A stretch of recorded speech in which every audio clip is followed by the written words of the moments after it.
here to provide the latest update on the status of COVID-19 in our city and to review the steps we have taken to keep Chicagoans safe. First, we are announcing that out of an abundance of caution, Chicago is postponing this year's St. Patrick's Day Parade and the River Dyeing event downtown, as well as our St. Patrick's Day parades on our northwest and south sides. As you might imagine, this was not an easy decision, and we don't take it lightly, but we have been in discussions with the parade organizers, and we were mindful of the impact that this event has on our city and our communities. Nonetheless, like cities across the nation, we concluded that having a parade at this time posed unnecessary risk to the public's health. I want to remind Chicagoans that everyone has a role to play in keeping our city safe and healthy. While it's safe to continue to go about your daily lives, please remember to be smart, be responsible, and use common sense. We as elected leaders can't take any chances with the health of our residents.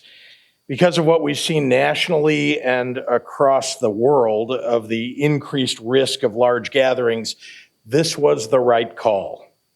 Now that we've reached the stage where we're seeing regular new coronavirus cases reflecting additional spread within our communities, we have to make every effort to minimize further spread as best we can. First and most importantly, we need everyone in Chicago and in Illinois to stay home if you are sick.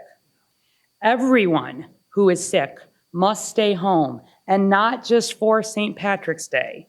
If you or your child has a fever or cough, you need to stay home until you are feeling better. Do not go to work, do not go to school. If you are sick, please leave your home only to seek urgent medical care. And then the number two thing I want to emphasize is for people who are over the age of 60, and especially over the age of 80, or people who have these underlying health conditions, you need to put your health first.